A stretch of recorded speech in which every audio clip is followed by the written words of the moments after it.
Student, स्वागत है आपका स्टडीज 24 क्लासेस की इस लेटेस्ट वीडियो में। दोस्तों, आज की इस वीडियो में हम लोग ये पढ़ेंगे कि विद्युत धारा चुंबकीय क्षेत्र कैसे उत्पन्न करती है, अर्थात और स्टेट के प्रयोग के बारे में आज पढ़ने वाले हैं। ये चैप्टर का नाम है विद्युत धारा का चुंबकीय प्रभाव। इसमें जो इंट्रोडक्शन, चुंबक के बारे में, कंपास के बारे में, ये सब के बारे में, दिशा सूचक यंत्र के बारे में दो वीडियो में इंट्रोडक्शन पढ़ लिए थे।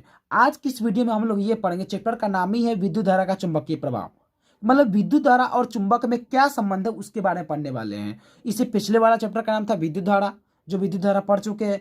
ये चैप्टर का नाम है विद्युत धारा और का चुंबकीय प्रभाव, अर्थात विद्युत धारा और चुंबक में कुछ ना कुछ संबंध है, उसके बारे में हम लोग आज पढ़ने वाले हैं। दो क्लास में तो हम लोग इंट्रोडक्शन के बारे में पढ़ लिए कि विद्युत धारा का ये चैप्टर का विद्युत धारा चुंबकीय प्रभाव का कुछ इंट्रोडक्शन पढ़े थे।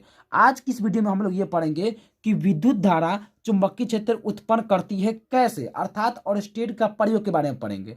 हुआ यूं कि 1820 की बात है। 1820 थोड़ा इतिहास में चलते हैं, हिस्ट्री में चलते हैं। 1820 की बात है और स्टेट एक प्रयोगशाला में अपना काम कर रहे थे। तो अपना काम कर रहे थे, एक तरफ क्या हुआ, वो एक तरफ बैटरी लगा दिए थे, स्विच लगा दिए थे और तार से एक सर्किट तैयार किए थे, तार से जोड़ दिए थे। उसको वहां पर ये अपना तैयार किए हुए थे। इसको कुछ पता नहीं, ये तुक्के में हुआ है, गलती से हुआ है, इसको ये जानबूझकर ऐसा प्रयोग नहीं किया था। वो अपना काम कर रहे थे, ये तुक्के में ये प्रयोग हुआ है। तो अपना ये सर्किट लगा हुआ था। जो कंपास कंपास के बारे में इसे लास्ट चैप्टर में पढ़ चुके हैं, जिसे दिशा सूचक यंत्र कहते हैं, जो दिशा बताने वाला काम करती है। आप लोग की स्क्रीन पर एक कंपास की फोटो आ रही होगी। जो ये कंपास है बीच में एक चुंबक है जो दिशा सूचक बताती है, एक एन की तरफ है, एक एस की तरफ है। वो कंपास इस तार के बीच में रखा हुआ था, ये कंपास इस तार के बीच में रखा हुआ था। तो हुआ यूं कि जब हम लोग करंट का प्रवाह नहीं कर रहे थे तो कंपास में कोई विक्षेपण नहीं था, लेकिन जैसे ही हम लोग स्विच को, यहाँ पर स्विच है, स्विच को ऑन करते हैं, कंपास में विक्षेपण आ गई। जैसे ही हम लोग स्विच को ऑन करे, वहां पर हुआ तो कंपास में विक्षेपण आ गई। तो ये बात ऑरस्टेड ने देखा। तो ऑरस्टेड को समझ में नहीं आई कि ये विद्युत धारा है और यहाँ पे जो कंपास एन और एस, जो बीच में चुंबक है कंपास का वो विक्षेपित क्यों कर रही है। उसको ये बात समझ में नहीं आई।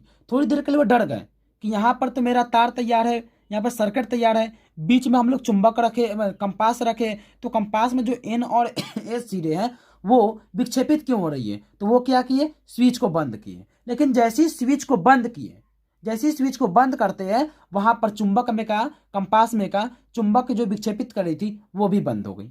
उसको बात समझ में नहीं आई। फिर क्या किया, वो स्विच को ऑन किया। जैसे ही स्विच को ऑन किया तो कंपास में जो एन और एस है वो फिर से विक्षेपित होने लग गई।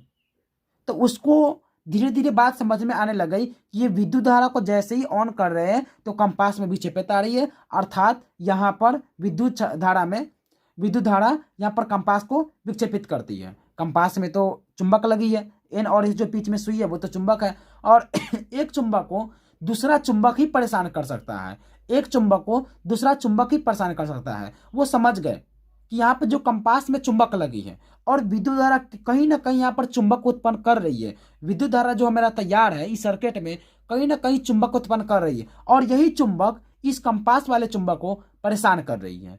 जो मेरा, आप जानते भी होंगे कि कोई चुंबक को दूसरा चुंबक को पास में ले जाते हैं तो वो परेशान होता है। तो दिशा सूचक यंत्र में एक चुंबक लगी है, वो चुंबक को क्या कर रही है, परेशान कर रही है। कौन, तो विद्युत धारा। अर्थात वो समझ रहे हैं कि ये विद्युत धारा है, इसमें एक चुंबक उत्पन्न हो रही है। जैसे ही हम लोग स्विच को ऑन करते हैं, यहाँ पर चुंबक उत्पन्न हो जाती है, तो वो चुंबक इस दिशा सूचक यंत्र में जो लगे हैं चुंबक, उसको परेशान कर रही है। तो 1820 में इससे गलती से ये प्रयोग हुआ और ये बात समझ में आ गई कि विद्युत धारा चुंबकीय क्षेत्र उत्पन्न करती है।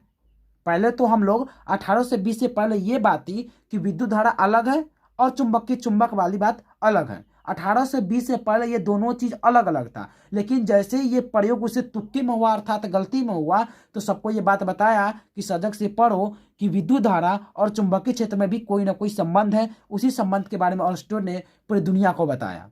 क्या बताया, कि विद्युत धारा चुंबकीय क्षेत्र उत्पन्न करती है। जब हम लोग विद्युत धारा को तैयार करते हैं, वहां पर कंपास को रखते हैं, कंपास में एक दिशा सूचक यंत्र होती है।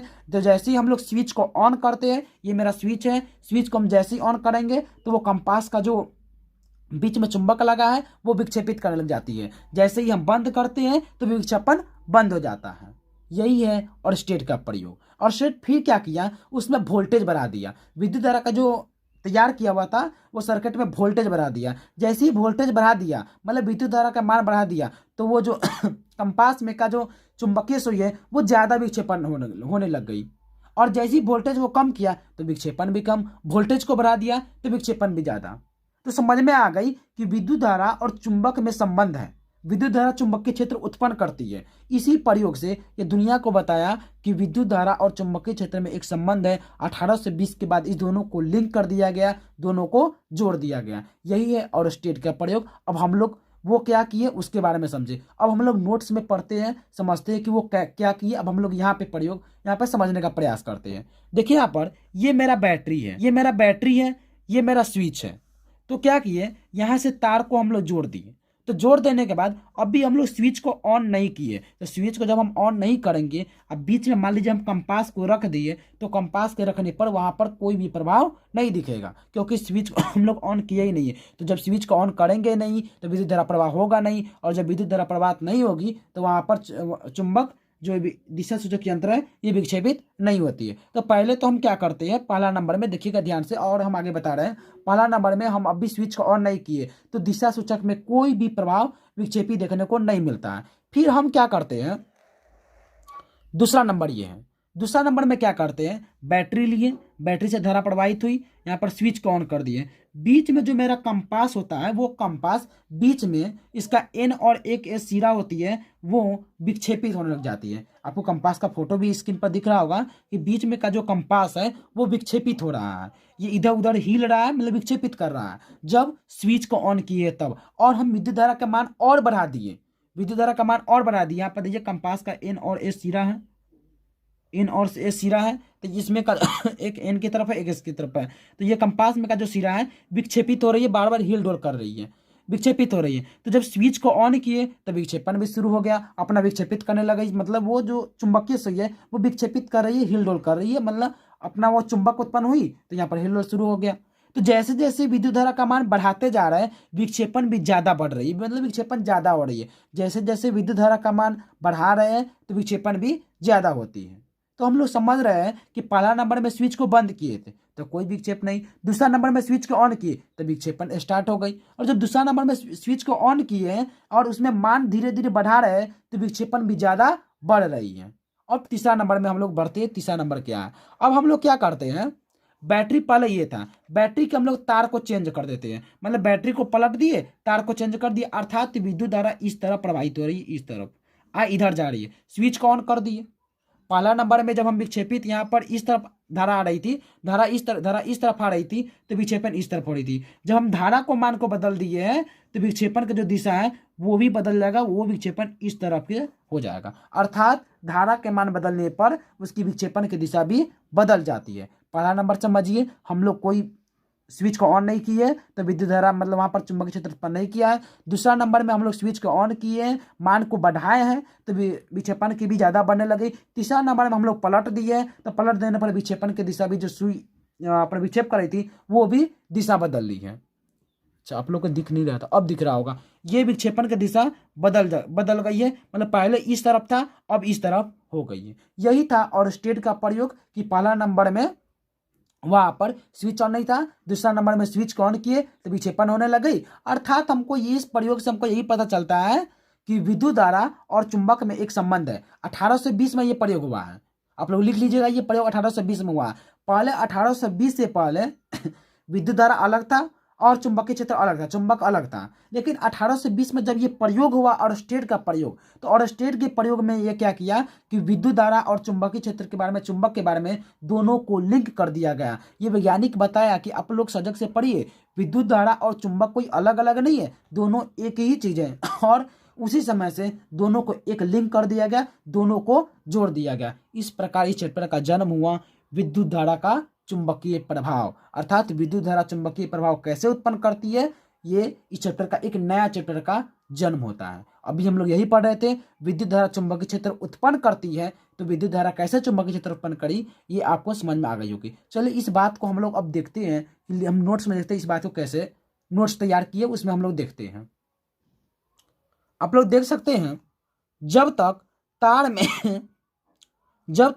तार में विद्युत धारा प्रवाहित नहीं होती तब तक कंपास में सुई तार के समांतर रहती, अर्थात विक्षेपण नहीं होती है। जब तक हम पहले भी बताए विद्युत धारा प्रवाहित नहीं होगी तो उसमें कोई विक्षेपण नहीं होगी, अर्थात उसके समांतर रहेगी। दूसरा नंबर देखिए, तार में विद्युत धारा प्रवाहित होते ही कंपास की सुई क्या हो जाती है, विक्षेपित हो जाती है। क्या हो जाती है, विक्षेपित हो जाती है। जैसे ही तार में विद्युत धारा प्रवाहित करते हैं, स्विच को ऑन करते हैं तो उसमें विद्युत धारा प्रवाहित होती है तो कंपास की सुई विक्षेपित हो जाती है। यह है दूसरा नंबर।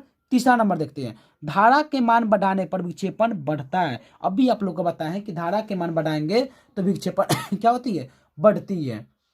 ये तीसरा नंबर है कि धारा के मान बढ़ाने पर विक्षेपण बढ़ जाता है। चौथा नंबर देखिए, धारा की दिशा बदलने पर विक्षेप की दिशा में परिवर्तित हो जाती है। तो हम लोग धारा की दिशा जब बदल दी है तो विक्षेप की दिशा भी परिवर्तित हो गई। पहला नंबर, जब धारा प्रवाहित नहीं की है तो वहाँ पर कोई भी प्रभाव देखने को नहीं मिला है। जैसी धारा का प्रवाह की है तो विक्षेपण देखने को मिल गया है। तीसरा नंबर, धारा के मान में बढ़ा दिए तो विक्षेपण की भी मान बढ़ गया। चौथा नंबर, धारा की दिशा बदल दिए तो विक्षेप की दिशा भी बदल जाती है। यही है और स्टेट का प्रयोग। आप लोग इसको आराम से नोट्स करिए, चारों बात को फिर से देख लीजिए और इसको आराम से नोट्स कर लीजिए, स्क्रीनशॉट ले लीजिए और इसको नोट्स कर लीजिए। चलिए अब हम लोग नेक्स्ट की तरफ चलते हैं। अगला क्वेश्चन, अगला नंबर क्वेश्चन है, धारावाही सीधे चालक के कारण चुंबकीय क्षेत्र रेखाएं। अब हम लोग को ये पढ़ना है कि जो मेरा चालक है वो चुंबकीय क्षेत्र रेखाएं कैसे उत्पन्न करती है, उसके बारे में पढ़ते हैं। तो पहले ये चित्र दोनों देख लीजिए, ये क्या है समझाते हैं। हम क्या करते हैं, पहले एक सर्किट तैयार करते हैं, एक विद्युत परिपथ तैयार करते हैं। तो यहाँ पर से हम लोग तार जोड़ दिए, बैटरी जोड़ दिए, बैटरी से यहाँ स्विच जोड़ दिए, यहाँ पर तार जोड़ दिए। बीच में क्या करते हैं, जैसे ये मेरा तार है, ये मेरा तार है, तो बीच में क्या करते हैं, इस हम लोग लकड़ी के आकार या किसी भी आकार का हम लोग ये सर्किट ले लेते हैं। लकड़ी के आकार का सर्किट ले लेते हैं। अब बीच में हम लोग उसको छिद्र करके उसको बीच में फंसा देते हैं। जैसे ये मान लीजिए मेरा तार है, इसके बीच में चारों ओर हम लकड़ी का ऐसा सर्किट ले लिए। सर्किट लेकर जैसे यहाँ पर ये रख दिए, इसके बीच में हम लोग छेद करके चारों ओर सर्किट तैयार कर देते हैं। क्या कर देते हैं, सर्किट तैयार कर देते हैं। ऐसा चरखुट्टा के आकार के, चतुर्भुज के आकार का सर्किट तैयार कर दिए, ये कर दिए। और हम क्या करते हैं, धारा को ऑन कर देते हैं, मतलब स्विच को ऑन करते हैं, स्विच को ऑन कर देते हैं तो धारा प्रवाहित तो जाने लग जाती है। धारा जब प्रवाहित होती है तो ये सर्किट है, सर्किट चारों ओर लगा हुआ है, ये धारा के तार के बीच में हम क्या करते हैं, इसके ऊपर लौह चून डाल देते हैं। क्या डाल देते हैं, लौह चून। फिर से सुनिए, हम लोग एक विद्युत परिपथ तैयार करते हैं, बीच में क्या करते हैं, तार के बीच में एक चतुर्भुज के आकार का वहाँ पे सर्किट डाल देते हैं। आप लकड़ी का ऐसा सर्किट तैयार करके इसके बीच में आप लोग डाल के देख सकते हैं। ऐसा हम लोग तार लिए, तार के बीच में हम लोग चतुर्भुज के आकार का सर्किट तैयार कर दिए, तार के बीच में छेद करके यहाँ पर हम लोग बीच में लगा देते हैं। तो बीच में लगा दिए, होता क्या है, इसके ऊपर स्विच को ऑन कर दिए, विद्युत धारा प्रवाहित होने लग गई। इसके ऊपर हम लोग लौह चून डाल देते हैं। क्या डालते हैं, लौह चून। तो जैसे ही स्विच ऑन है, लौह चून डालेंगे तो एक वृत्तीय क्षेत्र रेखा की तरह अपना आकार ले लेती है। क्या लेती है, क्षेत्र रेखा की तरह आकार ले लेती है। फिर से सुनिए, ध्यान से सुनिए।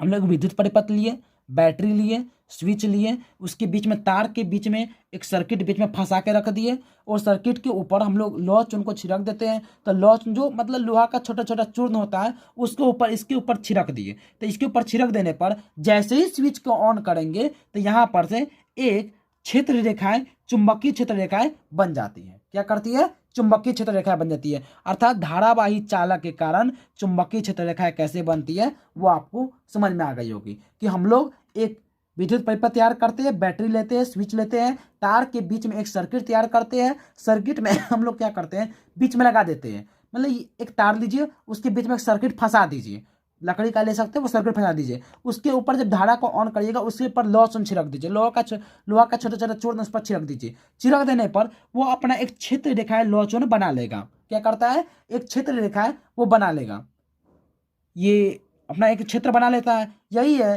कि धारावाही सीधे चालक के कारण चुंबकीय क्षेत्र रेखा है, मतलब चालक के कारण चुंबकीय क्षेत्र रेखा कैसे होती है उसके बारे में यहाँ पढ़ना है। हम लोग प्रयोग से पढ़ लिए कि यहाँ पर एक हम लोग तार लेते हैं, विद्युत परिपथ लेते हैं, बैटरी लेते हैं, स्विच लेते हैं, तार के बीच में सर्किट तैयार कर देते हैं, वहाँ पे रख देते हैं, बीच में यहाँ पर छेद करके वहाँ पर डाल देते हैं, ऊपर से लौह चून डाल देते हैं। लौह चून जैसे स्विच को ऑन करते हैं यहाँ पर अपना एक आकार ले लेता है, चुंबकीय क्षेत्र आकार बना लेता है। यही है धारावाही सीधे चालक के कारण चुंबकीय क्षेत्र रेखा है। आप लोग को ये बात समझ में आई कि नहीं आई, कमेंट करके बताइएगा ये है क्या।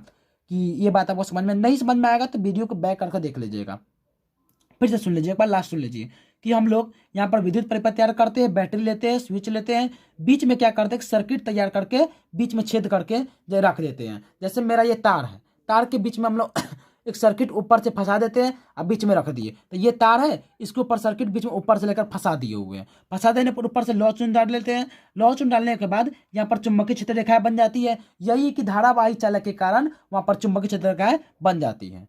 अब हम लोग क्या करते हैं, बैटरी इस सबको पलट के करते हैं, मतलब उल्टा कर देते हैं, इसको दिशा बदल देते हैं। मतलब यहाँ पर बैटरी ले लिए, स्विच ले लेते हैं और यहाँ पर हम लोग क्या कर देते हैं, अच्छा ये ले लेते हैं सर्किट और उसके ऊपर लौ चुन छिड़क देते हैं। तो लौ चुन छिड़कने के बाद भी फिर भी चुंबकीय क्षेत्र उत्पन्न करती है और इसकी दिशा सेम होती है। क्या होती है, दिशा सेम होती है। देख सकते हैं दिशा दोनों में सेम है। तो हम लोग उल्टा करके भी, पलट के करने पर भी वहां पर चुंबकीय क्षेत्र रेखाएं उत्पन्न करती है। इस प्रयोग से हम लोग को पता चलता है कि धारावाही सीधे चालक के कारण चुंबकीय क्षेत्र रेखाएं, कि धारावाही चालक के सीधे चालक के कारण चुंबकीय क्षेत्र रेखाएं उत्पन्न करती है। चलिए अब हम लोग इसको पढ़ लेते हैं क्या है, पढ़ के देखते हैं क्या है। जब किसी सीधे तार में धारा प्रवाहित की जाती है, तो एक सीधे तार में जब धारा प्रवाहित की जाती है तो उसके चारों ओर चुंबकीय क्षेत्र उत्पन्न हो जाता है। और स्टेट के प्रयोग से पता चल गया है कि वहां पर चुंबकीय क्षेत्र उत्पन्न हो जाता है। और स्टेट के प्रयोग से हमको अभी जस्ट पता चला है।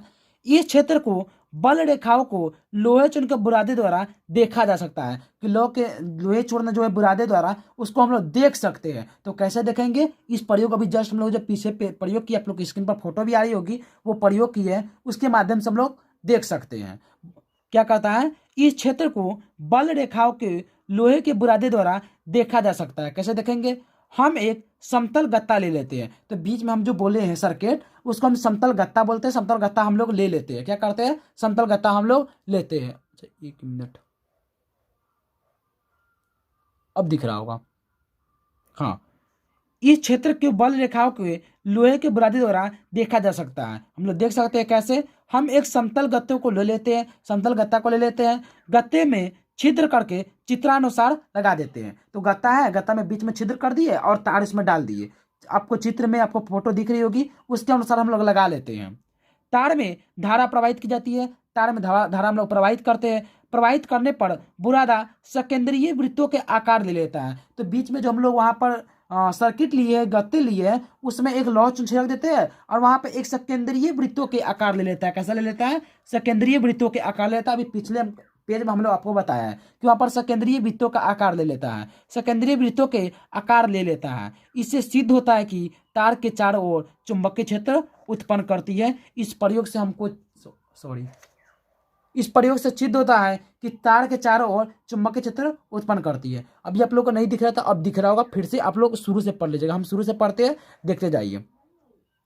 जब किसी सीधे तार में धारा प्रवाहित की जाती है तो उसके चारों ओर चुंबकीय क्षेत्र उत्पन्न हो जाती है। तो हमें ऑस्टेट का प्रयोग से पता चल गया है कि जब तार में धारा प्रवाहित की जाती है तो वहां पर चुंबकीय क्षेत्र उत्पन्न हो जाती है। इस क्षेत्र को बल रेखाओं के लोहे के बुरादे द्वारा देखा जा सकता है। तो उसके द्वारा हम देख सकते हैं, लोहे के चूर्ण के द्वारा हम लोग देख सकते हैं।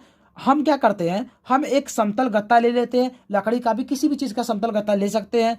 गत्ते में छेद कर चित्रानुसार लगा देते हैं। तो गत्ता है, उसमें हम लोग छेद कर दिए उसके बीच में तार फंसा दिए, मतलब चित्र में आप लोग दिख रहा होगा, उसके अनुसार लगा लेते हैं। तार में धारा प्रवाहित करने पर तार में धारा प्रवाहित करने पर तार में धारा प्रवाहित करने पर बुरादे जो बुरादा है, लौ चुन सकेंद्रीय वृत्तों के आकार ले लेता है। इससे सिद्ध होता है कि तार के चारों ओर चुंबकीय क्षेत्र उत्पन्न होती है। तो ये प्रयोग से सिद्ध होता है कि तार के चारों ओर, एक धारावाही चालक के चारों ओर चुंबकीय क्षेत्र उत्पन्न होती है। इस प्रयोग के माध्यम से हम लोग देख सकते हैं। आप लोग अब ये बात समझ में आ गई। अब आप लोगों के स्क्रीन पर एक फोटो आ रही होगी, जो अभी हम लोग लास्ट पेज में पढ़ेंगे क्या था, जो भी प्रयोग की है वही फोटो आ रही होगी। तो ध्यान से देखिएगा, ध्यान से देखने पर आपको एक धारा मिलेगी और उसके चारों ओर लौ चूर्ण है जो हम लोग छिड़क दिए, वो देखने को मिलेगा।